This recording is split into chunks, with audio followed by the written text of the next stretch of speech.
Hello friends, आज हम transfer of property act के कुछ इम्पॉर्टेंट क्वेश्चंस जो जुडिशियल एग्ज़ाम से आते हैं उनके बारे में डिस्कस करेंगे। इसके पहले हमने 25 क्वेश्चंस 1 to 25 डिस्कस कर चुके हैं। आज हम नेक्स्ट 25 क्वेश्चंस के बारे में डिस्कस करेंगे। ये भी क्वेश्चंस बुक्स में अनसॉल्व के क्वेश्चंस हैं और इसमें से क्वेश्चन 26 हम बताते हैं आपको। Question 26, the rules against property do not apply to. जो रूल्स हैं, रूल्स अगेंस्ट प्रॉपर्टी, जो प्रॉपर्टी के अगेंस्ट रूल है वो किसमें अप्लाई नहीं होते, चैरिटीज में। Question number 27, rules against property is not applicable in a case where. किस केस में ये एप्लीकेबल नहीं होते हैं? जहां पर properties transferred for the benefit of the public. जब पब्लिक के बेनिफिट के लिए कोई प्रॉपर्टी ट्रांसफर की जाती है तब वहां पर ये rights rule against property apply नहीं होते हैं। क्वेश्चन नंबर 28, ट्रांसफर प्रॉपर्टी, इसमें एक क्वेश्चंस के बारे में डिस्कस करेंगे। जो क्वेश्चन एज ए पूछा जाता है, कई बार पूछा गया है। ए, ट्रांसफर प्रॉपर्टी टू बी। ए एक पर्सन है जो बी को अपनी प्रॉपर्टी ट्रांसफर करता है for life and there to his unborn son for life. उसके बाद क्या करता? Thereafter to his unborn son for life. उसके बाद अपने बेटे को जो उसका अनबॉर्न है, जो भी पैदा नहीं हुआ, उसको ट्रांसफर करता है। In this case transfer of property to the unborn son के लिए इस प्रॉपर्टी क्या होगी? वाइड होगी, क्योंकि अभी उसको पता नहीं कि वो होगा या नहीं होगा, या कैसा होगा, या कौन होगा, मतलब क्या चीज, तो उसके बारे में क्लियर नहीं है। जो चीज क्लियर नहीं है वो उसके लिए वो वाइड होगी। वो क्या कर सकता है? अनबॉर्न के लिए होता है, लेकिन उसकी लाइबिलिटी किसी और को दी जाती। इसमें कहा गया है कि जब वो होगा उसके बाद अनबॉर्न, तो वो क्या हुआ? वाइड हो जाएगी। Question number 29, which section of the Transfer of Property Act 1882 deals with the direction for accumulation? किसके लिए करता है? ये किस में आया है? ये सेक्शन 17 में आया है। ये सेक्शन 17 में आया है। ये सेक्शन 17 में पढ़ा जाएगा। Question number 30, which section creates exception of the restriction in section 14, 16 and 17 of the Transfer of Property Act? किसमें इसका रिस्ट्रिक्शन किया गया? सेक्शन 18 में। Question number 31, a vested interest is not defeated by the death of the transfer before the obtained possession is provided section of the Transfer of Property Act 1882। ये किस section में provide किया गया? ये किस सेक्शन में provide किया गया? सेक्शन 19 में। सेक्शन 19 में ये प्रोवाइड किया गया। Question number 32, a man gives his property to a temple. A man gives his property to a temple subject to the condition on the death of his wife. What is created by the transaction? वो देता है किसको? उसके death के बाद उसकी wife को। ये क्या है? कंटीजेंट इंटरेस्ट होता है। ये क्या होता है? कंटीजेंट इंटरेस्ट होता है। Question number 33, under transfer of property act 1882 when can an urban person acquire vested interest and transfer for his benefit, ये कब उसको मिलेगा? अपॉन हिज डेथ, उसके डेथ पर वो मिलेगा। Question number 34, section 25 of the transfer of property act deals with, section 25 क्या deals करता है? सेक्शन 25 क्या डील्स करता है? कंडीशन प्रीसेडेंट, सेक्शन 25 ये डील करता है। सेक्शन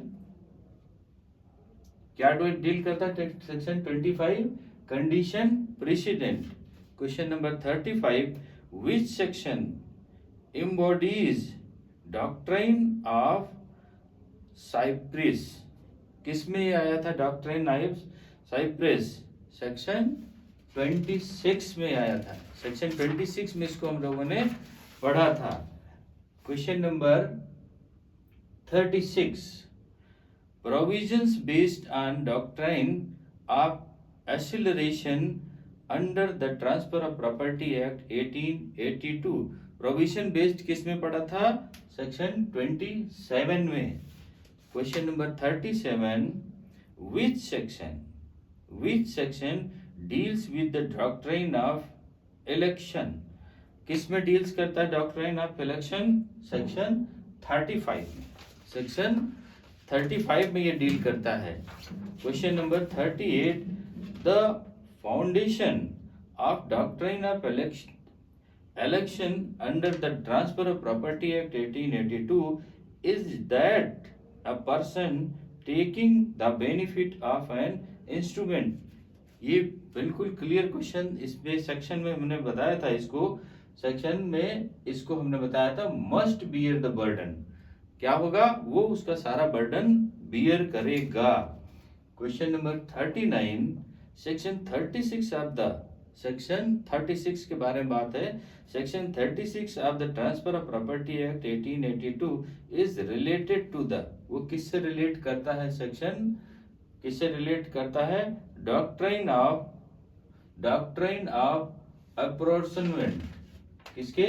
डॉक्ट्राइन ऑफ अपॉर्चनमेंट के लिए ये करता है। Question number 40, the transfer by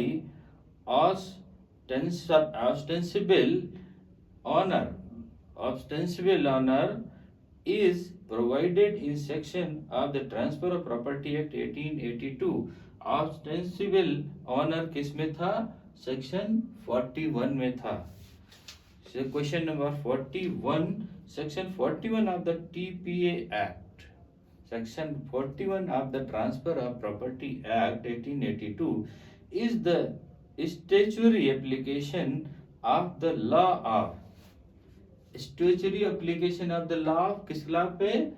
estoppel, किस पे? स्टॉपेल, किस पर है ये? Estoppel. Question number 42, which is not an essential condition, which is not an essential condition of section 43 of the Transfer of Property Act 1882, कौन सी कंडीशन इसेंशियल कंडीशन? इस पर जो है सेक्शन 43 की कौन सी कंडीशन इस पर एसेंशियल नहीं है? Question number, the representation must necessarily be fraudulent, the representation must necessarily be fraudulent। question number 43, section 44 of the Transfer of Property Act deals with, section 44, section 44 क्या डील्स करता है? Transfer by one co-owner. Section 43 क्या deal करता है? Transfer by one co-owner. Section 44, the doctrine नैनो दैट could not be backed, ये एक लॉ था, under the transfer of property act is applied to, ये किस में अप्लाई होता है? ये सेक्शन 41 में अप्लाई होता है, 42 में अप्लाई होता है, 43 में अप्लाई होता है एंड 44 में अप्लाई होता है। फिर से इसको याद कर लें, नैनो डॉट क्विड नॉट बेबेट, ये किसमें, किन किन सेक्शनों में ट्रांसफर ऑफ प्रॉपर्टी एक्ट के अप्लाई होता है? 4 सेक्शन में, 41, 42, 43 एंड 44, इन 4 सेक्शन में अप्लाई होता है। Question number 45, within the meaning of section 51 of the transfer of property act 1882, the transferee, section 55 में ट्रांसफरी की क्या मीनिंग है? Is entitled to value of improvements, क्या है? Is entitled to value of improvement. Question number 46, the literary meaning of lis pendens is, lis pendens, lis pendens में क्या है? The literary meaning of the lis pendens is a suit under consideration of any court of law. Question number 47, the principle of less pendants embodied in section 52 of the Transfer of Property Act pertaining to, ये किस पे आता है? ये किसके लिए है? Public policy के लिए होता है। ये इसको याद कर लें, पब्लिक पॉलिसी के लिए होता है। Question number 48, transfer of property pending suit thereto the transfer shall be, किसके लिए? Transfer shall be affected the decree और ऑर्डर ऑफ द कोर्ट, ये किस पर इफेक्ट करता है? अफेक्टेड करता है डिग्री या ऑर्डर पर इफेक्ट करता है ये। Question number 49, under which section of the Transfer of Property Act fraudulent transfer is defined? fraudulent transfer किस सेक्शन में डिफाइन किया गया है? सेक्शन नंबर सेक्शन 53 में, सेक्शन 53 में fraudulent किस में डिफाइन किया गया है? सेक्शन 53 में। Question number 50, part performance of contract for sale of immobile property is completed under which section of Transfer of Property Act? Contemplated. Part performance of contract for sale of immobile property is contemplated under which section of the Transfer of Property Act? ये किस में कहा गया था? Section 53A में कहा गया था। ये सेक्शन 53A में कहा गया था। ये कुछ इंपॉर्टेंट क्वेश्चन थे जो अनसॉल्व के हैं या बुक्स के हैं, जो कई बार एग्जाम में आए हुए हैं। इनको क्वेश्चन नंबर 26 से क्वेश्चन नंबर 50 तक इसमें हमने डिस्कस किया। इसके कुछ क्वेश्चंस और हैं जो अनसॉल्व में आए हैं और कई जुडिशियल एग्जाम्स में आए हैं। थोड़े से क्वेश्चन और बचे, वो हम नेक्स्ट पार्ट में डिस्कस करेंगे। तब तक इन्हें अगर आप 1-2 बार ये सुनेंगे तो ये क्वेश्चंस याद हो जाएंगे। ओके, थैंक यू, जय हिंद।